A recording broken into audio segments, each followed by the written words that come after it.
News 18 के digital platform पर आपका स्वागत है। मैं हूं प्रिया सिंह।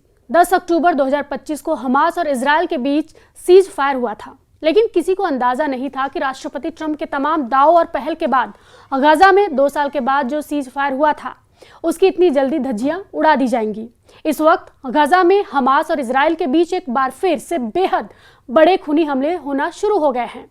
इजरायल ने पिछले 24 घंटे में गाजा के एक बहुत बड़े इलाके में इतने जबरदस्त हवाई हमले किए हैं जिसमें कम से 28 से ज्यादा फिलिस्तीनी मारे जा चुके हैं। हैरानी की बात तो यह है कि 10 अक्टूबर 2025 को सीज फायर के बाद से 350 से ज्यादा फिलिस्तीनी गाजा पट्टी में मारे जा चुके हैं। हम आपको दिखाने जा रहे हैं या यूं कहे कि बताने जा रहे हैं कि कैसे हमास ने ऐलान कर दिया है कि उसने सीज फायर के बाद से गाजा पट्टी में फिर से 47% इलाके पर कब्जा कर लिया है। हम आपको बताने जा रहे हैं कि कैसे इजरायली सेना को गाजा में हमास की एक ऐसी सुरंग मिली है जिसमें 80 कमरे हैं और वहां पर इजरायली सैनिक का शव तक मिला है। तो चलिए शुरुआत करते हैं इजरायल के उस वक्त भयानक हमले से जिसने अमेरिका और अरब देशों के होश उड़ा दिए हैं कि आखिर सीज फायर के बावजूद इजरायल ने इतने भीषण हवाई हमले गाजा पट्टी में फिर से शुरू क्यों कर दिए हैं।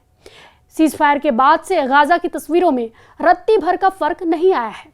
हैरान करने वाली बात तो यह है कि जहां हमास गाजा के कई इलाकों में इजरायली सेना पर पलटवार कर रहा है, तो वहीं दूसरी तरफ इजरायली सेना चुन चुनकर हमास के ठिकानों और सुरंगों को तबाह करने में जुटी है। इजरायली सेना सबसे ज्यादा हमलों में अपने फाइटर जेट, मिसाइलों और आत्मघाती ड्रोन का इस्तेमाल कर रही है। 2 साल के युद्ध के बाद 10 अक्टूबर को अमेरिका की मध्यस्थता से इजरायल और हमास के बीच हुए युद्ध विराम समझौते के बाद से 22 नवंबर का दिन सबसे घातक दिनों में से एक था। कार पर हमले के कुछ देर बाद इजरायल ने देर अल बलाह शहर और नुसेरत कैंप में 2 घरों पर 2 अलग अलग हवाई हमले किए, जिसमें 28 से ज्यादा लोग मारे गए। इजरायल ने पश्चिमी गाजा में एक घर पर हमला करके 5 फिलिस्तीनी मारे गए। प्रधानमंत्री बेंजामिन नेतन्याहू के ऑफिस के मुताबिक कि इन हमलों में हमास के 5 लड़ाके ढेर हुए हैं।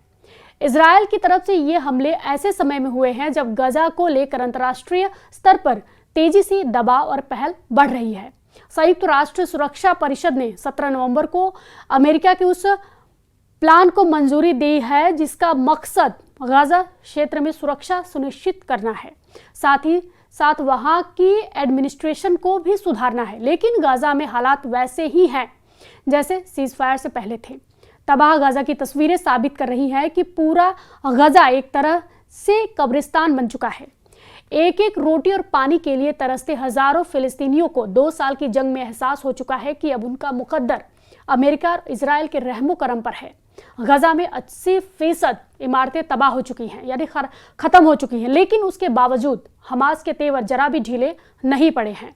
हमास इजरायल के बीच हुए सीज फायर में कुछ शर्तें ऐसी हैं जिन्हें मानने से हमास ने साफ इनकार कर दिया है। हमास एक तरह से ट्रंप और नेतन्याहू को खुला चैलेंज दिया है हमास ने कि हमास किसी भी कीमत पर हथियार नहीं डालेगा। इधर इजरायल ने 10 अक्टूबर 2025 को सीज फायर के बाद से गाजा में इतने भीषण हमले किए हैं, जिसके बाद से यही सवाल उठ रहे हैं कि गाजा में हुआ सीज फायर तोड़ने का असली गुनहगार कौन है। जरा इन खबरों और आंकड़ों को देखिए जिससे साफ साफ पता चलेगा कि गाजा में सीज फायर के बाद फिर से भीषण जंग शुरू हो चुकी है। कुछ रिपोर्ट्स के दावों के मुताबिक इजरायल ने 45 दिनों में लगभग 500 बार गाजा युद्ध विराम का उल्लंघन किया है। गाजा में सैकड़ों लोगों की जान गई है। इजरायली सेना युद्ध विराम तोड़कर गाजा में फिलिस्तीनियों का नरसंहार कर रही है। सीज फायर के बाद से इजरायली हमलों की वजह से अकेले गाजा में 350 के करीब फिलिस्तीनी मारे जा चुके हैं। दूसरी तरफ इजरायली सेना के अंतर्राष्ट्रीय प्रवक्ता कर्नल नदाव शोशानी के मुताबिक हमास सीज फायर समझौते के हिसाब से हथियार छोड़ने के लिए तैयार है, लेकिन असल में हमास हथियार नहीं छोड़ रहा है, वो अपना नियंत्रण फिर से बढ़ा रहा है। कर्नल शोशानी गाजा में आईडीएफ के 252वें डिवीजन के बेस पर विदेशी संवाददाताओं से बात कर रहे थे। उनके दावों के मुताबिक गाजा पट्टी के 47% यानी 47% हिस्सा पर कब्जा हमास का है, जबकि 53% पर इजरायल का नियंत्रण है। ये दावा इसलिए चौंकाता है क्योंकि इजरायल ने दावा किया था कि उसने 90% से ज्यादा हमास लड़ाकों का सफाया कर दिया है। ऐसे में बचे हुए 10% हमास लड़ाके गजा के 47% इलाके पर कब्जा कैसे कर सकते हैं।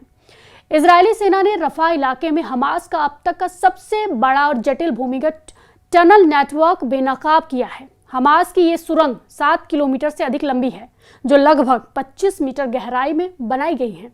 इस सुरंग में 80 से अधिक छिपने की जगहें हैं, जिन्हें हमास की सुरंग के 80 कमरे कहा जा रहा है। यही वजह है कि सुरंग है जिसमें 2014 के युद्ध के दौरान अपहरण कर लाए गए इजरायली अधिकारी लेफ्टिनेंट हैदर गोल्डीन को रखा गया था। आईडीएफ के अनुसार यह टनल रफा के घनी आबादी वाले इलाके के ठीक नीचे से गुजरती है और इसमें शामिल है।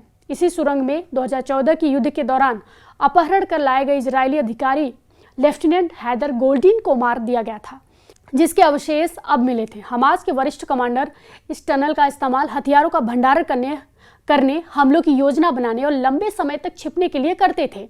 इजरायली सेना ने टनल के अंदर से भारी मात्रा में हथियार, विस्फोटक और हमास के दस्तावेज बरामद किए हैं। इजरायली सेना के दावों के मुताबिक हमास की ये सुरंग रफा की घनी आबादी के नीचे से निकलते हुए संयुक्त राष्ट्र फिलिस्तीनी शरणार्थियों एजेंसी के परिसर, मस्जिदों, क्लिनिकों, किंडर गार्डन से नीचे से गुजरती है। दावों के मुताबिक सुरंग 7 किलोमीटर लंबी, 25 मीटर गहरी और 80 कमरों वाली है। गजा में काबिज हमास के अमेरिकी राष्ट्रपति डोनाल्ड ट्रंप को बड़ा झटका दिया है। हमास लड़ाकों ने 2 टूक कहा है कि वो ना तो हथियार छोड़ेगा और ना ही गजा। हमास नेताओं ने कहा है कि वो गजा पर एक बार फिर कब्जा करने जा रहा है। हालांकि ट्रंप ने मिस्र में जिस शांति समझौता को कराने का ढोल पीटा था, उसमें प्रमुख शर्त हमास के निरस्त्रीकरण और गजा में एक नई सरकार के गठन का था, जिसका हिस्सा एक आतंकी समूह नहीं होगा। ऐसे में अब ट्रंप के गाजा शांति समझौते के टिकने पर सवाल उठने लगा है। समाचार एजेंसी रॉयटर्स को दिए इंटरव्यू में हमास के टॉप नेता और पोलित ब्यूरो के सदस्य मोहम्मद नज्जल साफ कहा है कि हमास ग्रुप गजा में सुरक्षा नियंत्रण बनाए रखने का इरादा रखता है। उन्होंने ये भी कहा कि वो हमास हथियार नहीं डालेगा। अब ऐसे हालात में साफ है कि गजा में एक बार फिर से हमास और इजराइल के बीच खूनी झड़पें शुरू हो चुकी हैं, जो कहीं ना कहीं गजा के लोगों के नासुर बनने लगी हैं। इस वीडियो पर आपकी क्या राय है, हमें कमेंट बॉक्स में जरूर बताएं और फॉलो कीजिए न्यूज़ 18।